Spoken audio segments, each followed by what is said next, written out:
The ocean stretched endlessly before me, a shimmering mirror of secrets I wasn't ready to face. I stood on the deck of the Stella Maris, the sailboat rocking gently under my feet, and watched him, Elliot, my best friend, my straight best friend, laughing as he wrestled with the mainsail. How could a single moment feel so perfect and so terrifying all at once? My name is Chase, and at 25, I thought I had my life figured out.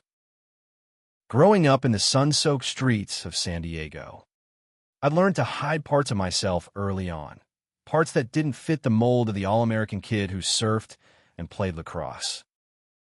I came out as gay at 19, and while my family tried to be supportive, the whispers at church and the sidelong glances from old high school buddies never quite faded.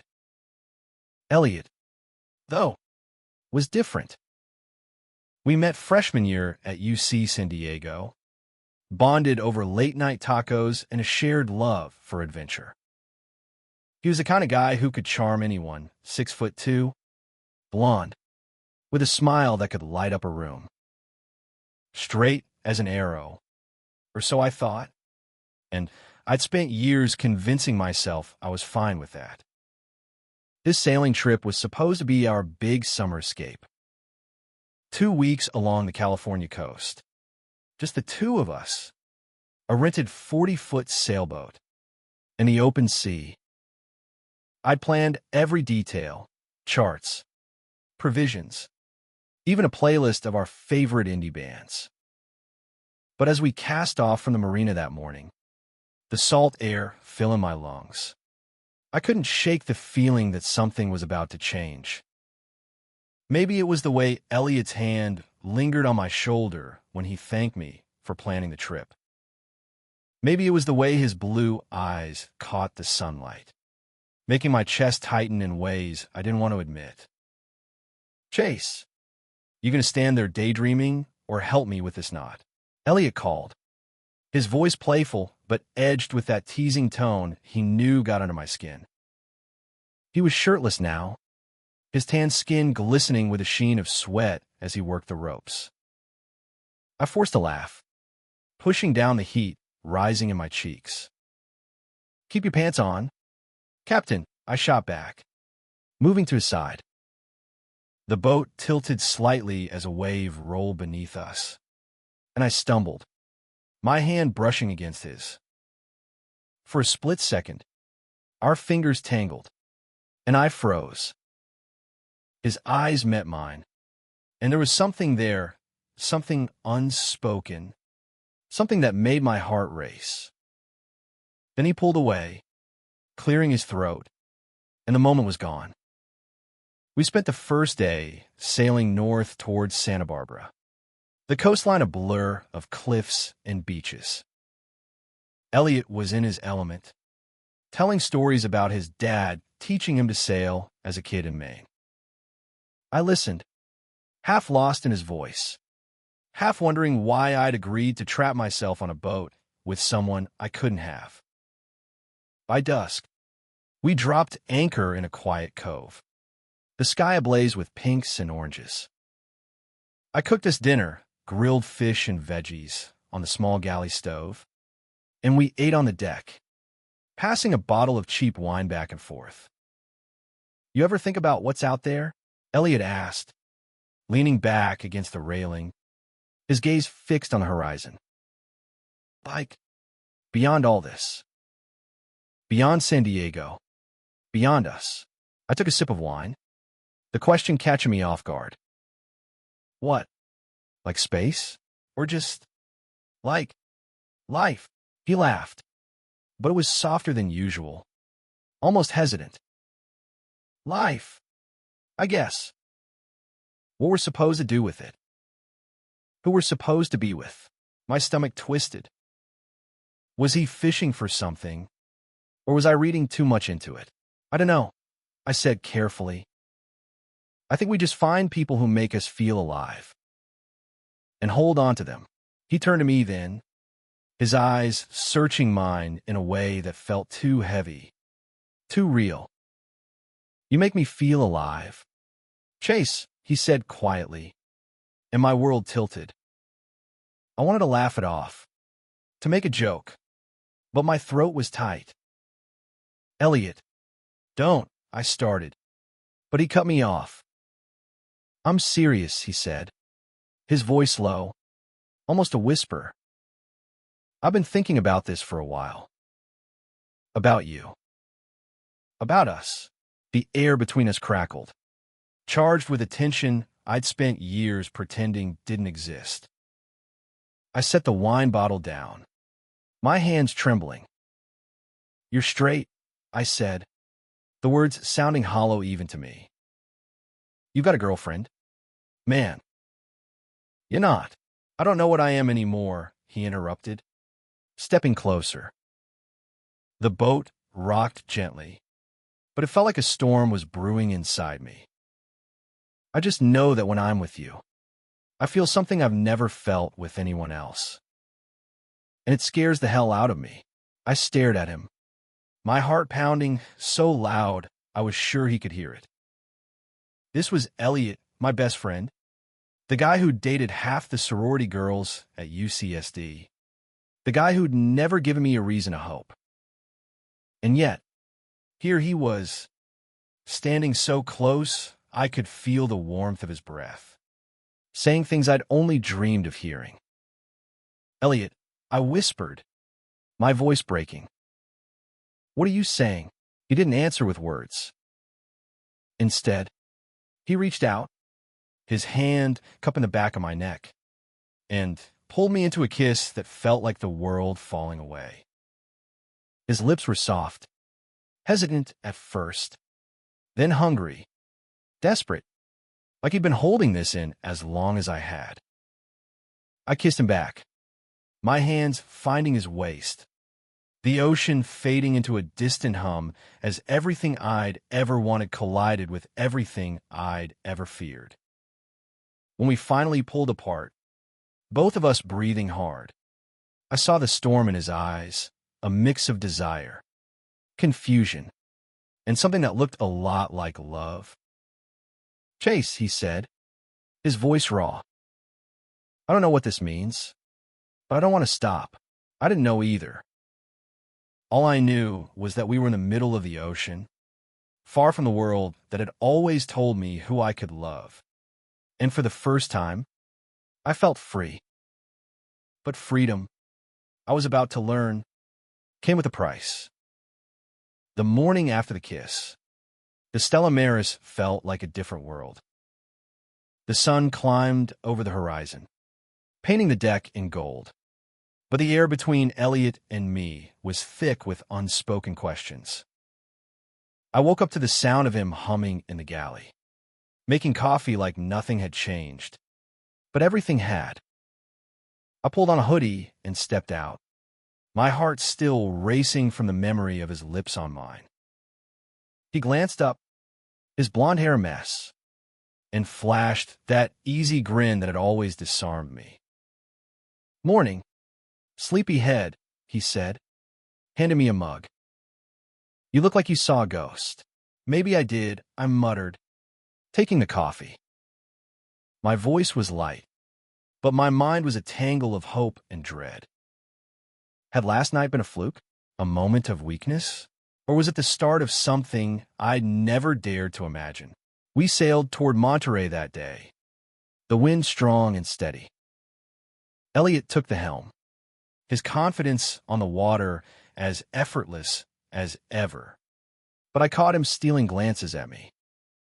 Each look sent a jolt through my chest, like a current I couldn't control. I busied myself with the sails, trying to focus on the rhythm of the sea. But my thoughts kept drifting back to that kiss. It had been reckless, perfect, and terrifying all at once. By midday, we anchored off a secluded beach, the kind of place where the world felt far away. Elliot suggested a swim, and before I could overthink it, we were diving into the cool, clear water. He splashed me, laughing, and for a moment, it was just us, Two friends. No complications. But when we climbed back onto the boat, dripping wet and breathless, he grabbed a towel and started drying my hair, his touch lingering longer than it needed to. "Chase," he said, his voice low. "About last night." My stomach dropped. Here it was, the moment he'd take it all back. "Yeah," I said, bracing myself. "I meant it," he said, his eyes locking onto mine. "I don't know what I'm doing, but I'm in it. I've been thinking about you for months. Maybe longer. I just didn't know how to say it." I swallowed hard, my pulse hammering. "Elliot, you're straight. You've got Lisa back in San Diego. You've got a whole life that doesn't include this." "Lisa and I broke up," he said quietly, and my heart skipped a beat. "Before the trip. I didn't tell you because I didn't want you to think it was about you. But maybe it was." I stared at him, the towel still in his hands, the ocean lapping against the hull. "What are you saying?" I asked, my voice barely above a whisper. "I'm saying I'm scared," he admitted, stepping closer. "I'm scared of what this means, of what people will think, of screwing this up. But when I'm with you, it's like nothing else matters." Before I could respond, he kissed me again, slower this time, more deliberate. My hands found his shoulders, and I let myself fall into it, the world narrowing to the warmth of his skin, the salt on his lips. For a moment, I let myself believe this could work, that we could be more than a fleeting moment on a boat. But reality wasn't far behind. That night, as we sat on the deck under a blanket of stars, Elliot's phone buzzed. He glanced at it, his face tightening. "It's my dad," he said, his voice clipped. He answered, and I could hear the low, stern tone on the other end. Something about family expectations, about the job waiting for him in Maine, about getting his head on straight. When he hung up, he was quiet, his jaw set. "He want me to come home after this trip," he said finally. "Says I've been playing around too long." I felt a chill that had nothing to do with the night air. "What did you tell him?" "Nothing," he said, staring at the water. "I don't know what to tell him. He's old school. You know how he is." I did. Elliot's dad was a retired Navy officer, the kind of man who believed in duty, discipline, and a very specific idea of what it meant to be a man. I'd met him once, and his handshake had felt like a warning. "Does he know about me?" I asked, dreading the answer. Elliot shook his head. "He knows we're friends. That's all." The words stung more than I expected. Friends. After everything, that's what we were to the world. I wanted to push, to ask what he'd say if his dad asked about us. But the look in his eyes stopped me. He was wrestling with something bigger than I could understand. And for the first time, I wondered if this trip was a mistake. The next day, the weather turned. Dark clouds rolled in, and the sea grew restless.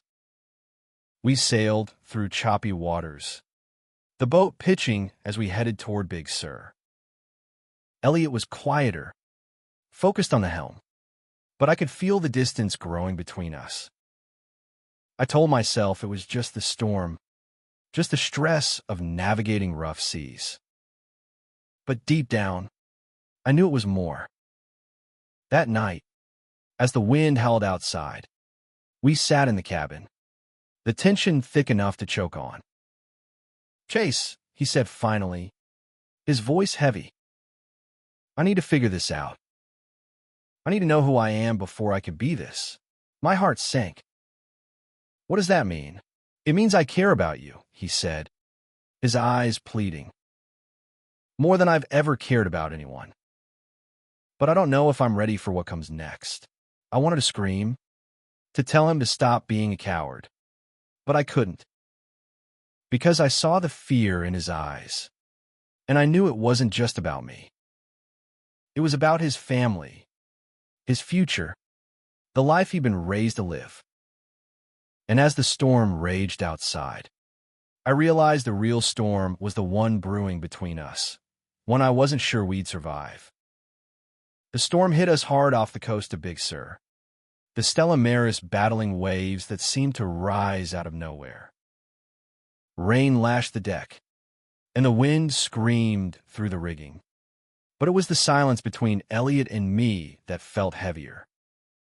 His word from last night echoed in my head. I don't know if I'm ready for what comes next. We worked in tandem to secure the sails. Our movements practiced but strained. Every brush of his hand, every glance, felt like a question neither of us could answer. By the time we dropped anchor in a sheltered cove, the storm had eased, but the tension hadn't. We were soaked, exhausted, and trapped in a 40-foot boat with nowhere to hide. "Chase, I'm sorry," Elliot said as we sat in the cabin, towels draped over our shoulders. His voice was raw, like he'd been carrying the weight of the world. "I didn't mean to mess with your head." "You didn't," I lied, my throat tight. I don't know what you want." "Elliot, one minute you're kissing me. The next you're talking about not being ready. What am I supposed to do with that?" He ran a hand through his wet hair. His jaw clenched. "I don't know what I want," he admitted. "I've never felt like this before. It's like everything I thought I knew about myself is unraveling." I wanted to reach for him, to tell him it was okay to be scared. But I was scared too. Scared of losing him. Scared of what this meant for us. "Do you regret it?" I asked, my voice barely audible. "The kiss." "Everything." "No," he said quickly, his eyes fierce. "I don't regret you. I need time. Time." The word hung between us like a wall. I nodded, swallowing the ache in my chest, and we sat in silence as the rain drummed against the hull. The next morning, the sky was clear, but the air felt different. We sailed north, the rugged cliffs of Big Sur giving way to the rolling hills of Monterey. Elliot was quieter, more focused on the boat than on me. I tried to keep things light, cracking jokes, but they fell flat. By afternoon, we docked at a small marina to restock supplies, and I suggested a walk to clear our heads. Monterey's streets were alive with tourists, the air thick with the scent of clam chowder and sea salt. We wandered past shops and cafes, and for a moment, it felt like old times, just two friends exploring a new place. But then I caught Elliot staring at a couple holding hands, two guys about our age, laughing as they shared an ice cream cone. His expression was unreadable, a mix of longing and unease. "You ever think about that?" I asked, nodding toward the couple. "Just being open. Not hiding." He shoved his hands in his pockets, his gaze dropping to the pavement. "All the time," he said quietly. "But it's not that simple. Not for me." "Why not?" I pressed, frustration creeping into my voice. "You're not your dad, Elliot. You don't have to live by his rules." He stopped walking, his eyes flashing with something close to anger. "You don't get it, Chase. You came out years ago. You dealt with the fallout. I haven't. My family, they're not like yours. They won't just get over it." I flinched, his words cutting deeper than I expected. "So what? You're just going to pretend this never happened? Pretend you don't feel anything?" "I don't know," he snapped, his voice loud enough to turn heads.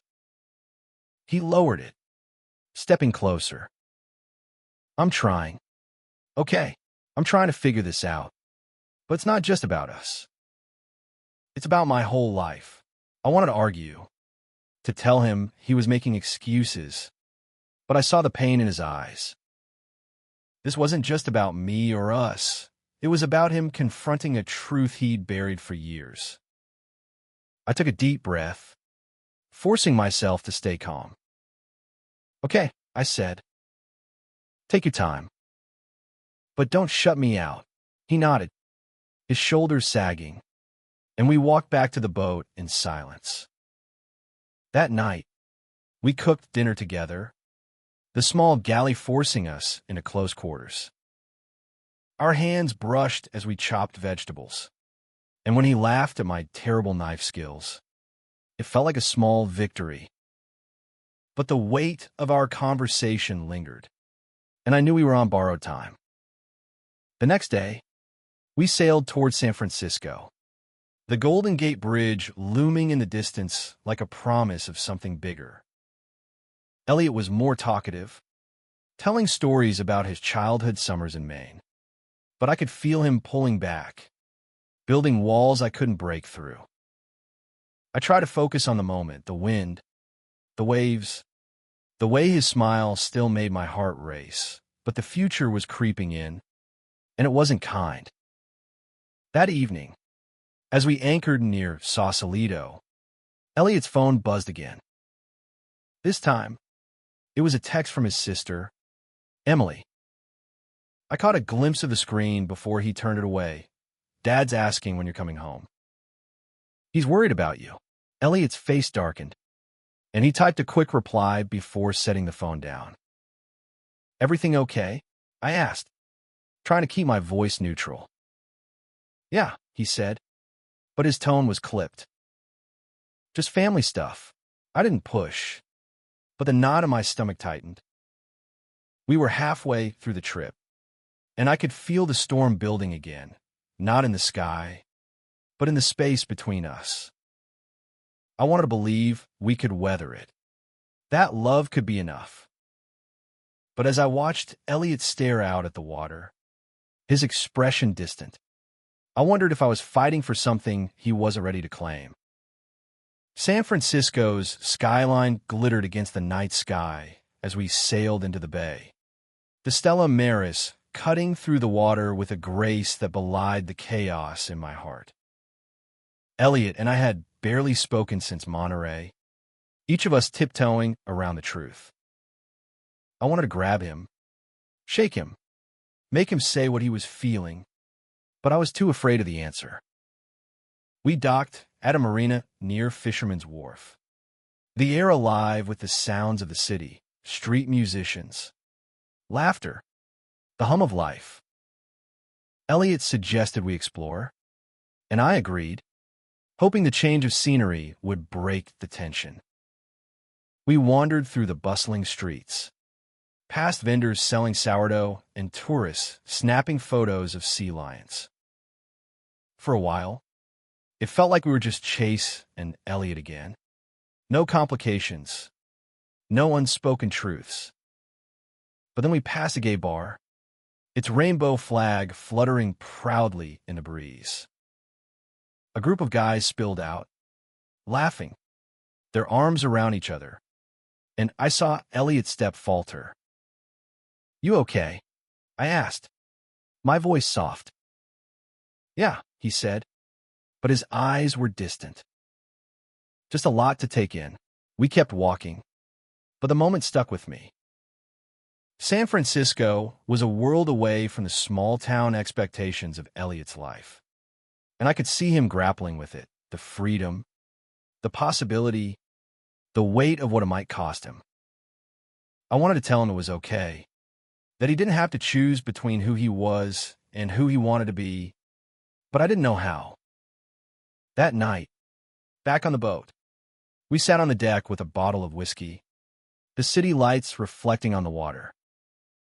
Elliot was quieter than usual, his fingers tracing the rim of his glass.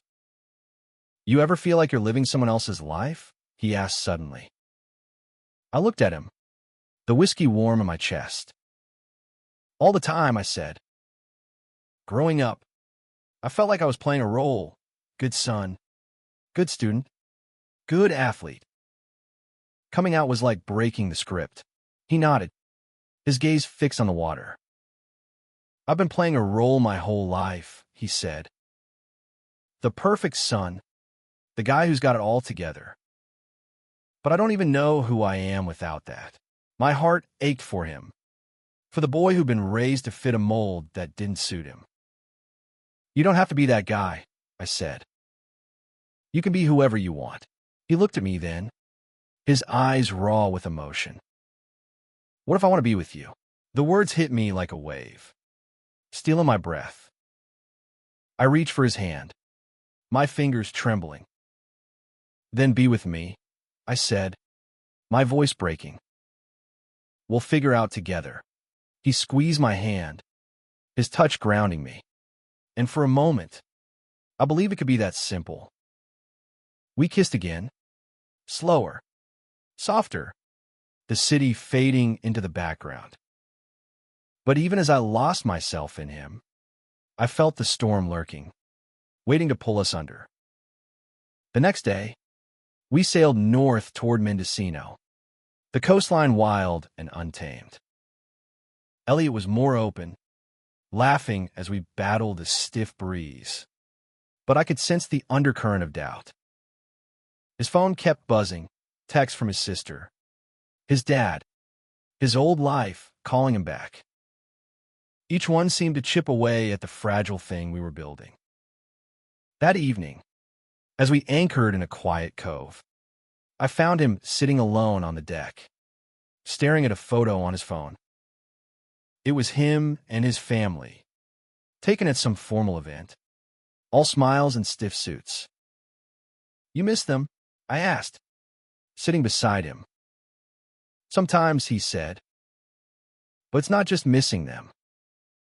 It's knowing they won't understand this. Us. I wanted to tell him they'd come around. That love would win out. But I knew it wasn't that simple. What do you want? Elliot? I asked, my voice steady despite the ache in my chest. Not what they want. What do you want? He looked at me, his eyes searching mine.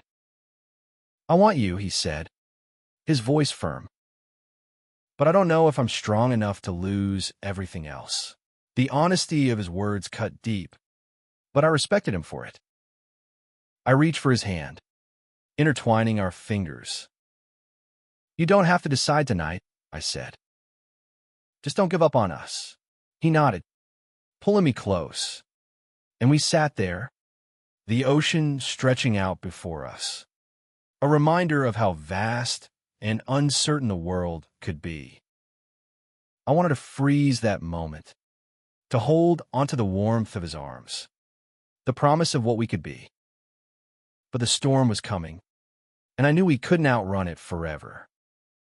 The Mendocino coast was rugged, its cliffs rising like sentinels against the crashing waves. The Stella Maris rocked gently in the cove where we'd anchored. But inside me, a tempest was brewing. Elliot and I were running out of time to figure out what we were, time to decide if this was worth fighting for. We spent the day exploring the shore, hiking through redwood forests and scrambling over rocky beaches.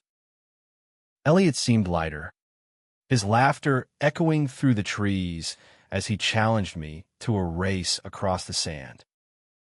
For a few hours, it was just us, no expectations, no judgment, just the joy of being together. But as the sun dipped low, casting long shadows across the water, reality crept back in. That night, we cooked a simple meal in the galley, the air warm with the scent of garlic and herbs. Elliot was quieter, his smiles less frequent. I could feel him slipping away, retreating into the doubts that had haunted him since San Francisco. You okay? I asked, setting a plate in front of him. He nodded, But his eyes didn't meet mine. "Just thinking," he said, poking at his food. "About what happens when we go back." My stomach twisted. "We don't have to go back yet," I said, trying to keep my voice light. "We've got a few more days." He looked at me then, his expression heavy. "And then what?" "Chase, we go back to San Diego, and I pretend this never happened?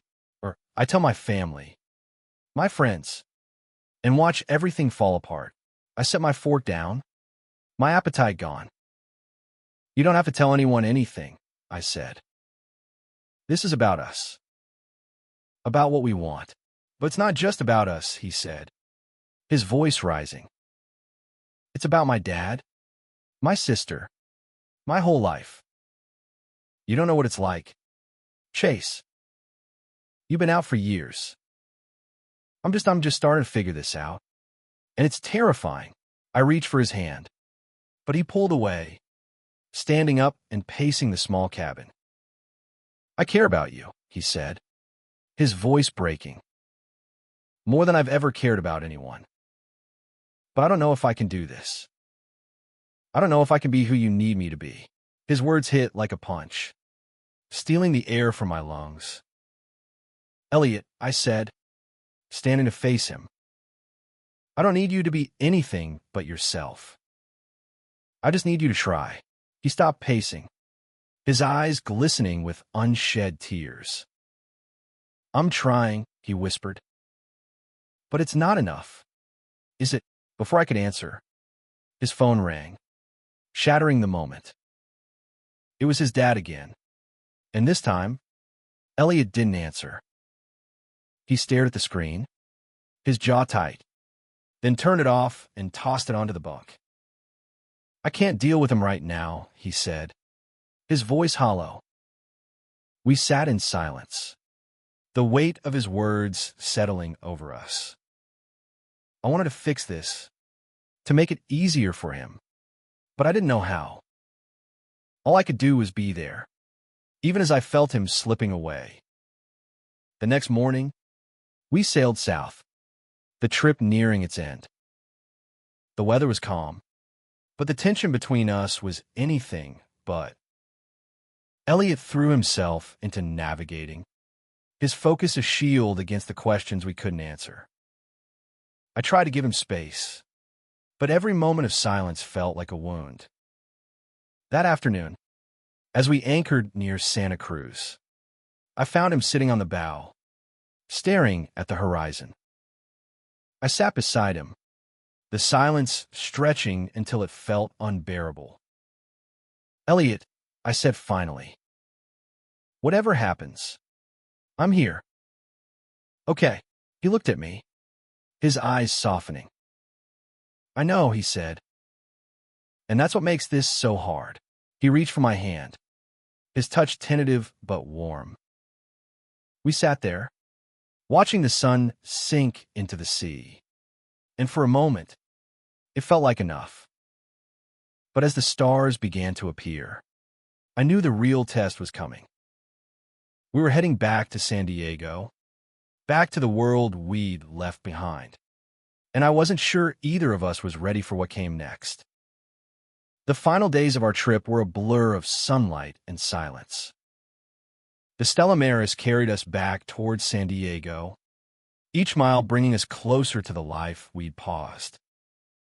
Elliot and I moved through the motions, sailing, eating, sleeping, but the space between us was a chasm I didn't know how to cross. I caught him watching me sometimes, his eyes full of things he wouldn't say. I wanted to pull him close, to kiss away the doubt, but I could feel him pulling back, preparing for the world we were returning to.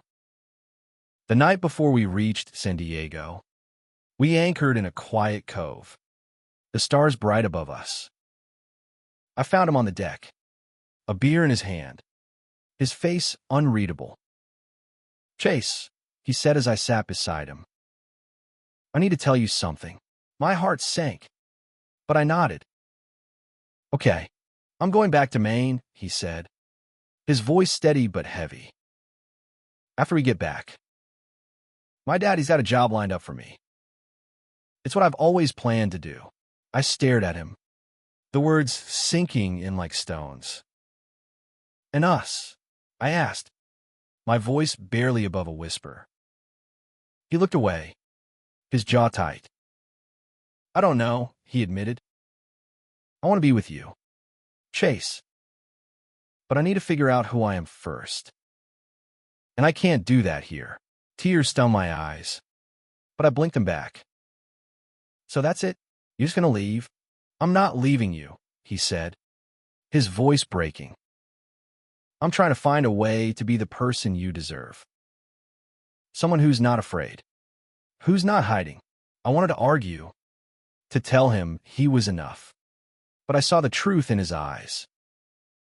This wasn't just about me, it was about him, about the battle he was fighting within himself. Okay, I said finally, my voice thick. But don't disappear on me. Elliot. Promise me that. He reached for my hand, his grip tight. I promise, he said, and then he pulled me into a kiss, fierce and desperate, like he was trying to pour everything he felt into it. We spent that night wrapped in each other, the ocean our only witness. It wasn't a solution, but it was a moment, and I held on to it with everything I had. When we docked in San Diego the next morning, the marina felt like a foreign land. Elliot's sister, Emily, was waiting for us, her smile bright, but her eyes curious as she hugged him. I stood back, feeling like an outsider in my own story. You must be Chase, she said, turning to me. Elliot's told me a lot about you. I forced a smile, wondering what he'd said. All good things? I hope, she laughed. But there was a question in her eyes. Well, I wasn't sure Elliot was ready to answer. We unloaded the boat, the weight of the trip settling over me. Elliot was leaving for Maine in a week, and I didn't know if I'd ever see him again. That night, we went to a bar near the beach, the kind of place we'd gone to 100 times before. But this time, it was different. Every laugh, every glance, felt like a goodbye.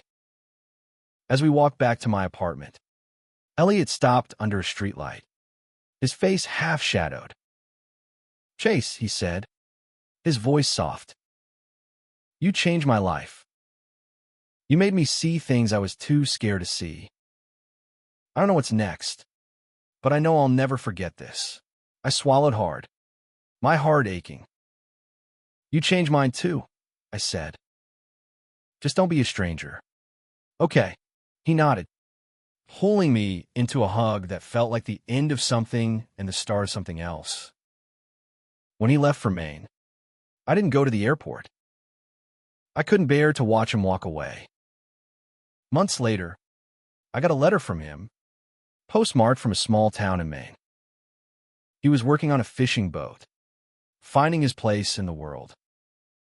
He didn't say if he'd come out, didn't say if he'd found himself, but he ended the letter with 3 words that made my heart skip. I miss you.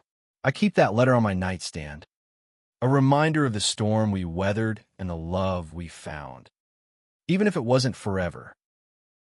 Life moves on, and so do I, but a part of me will always be on that sailboat, with Elliot, chasing a horizon we might never reach.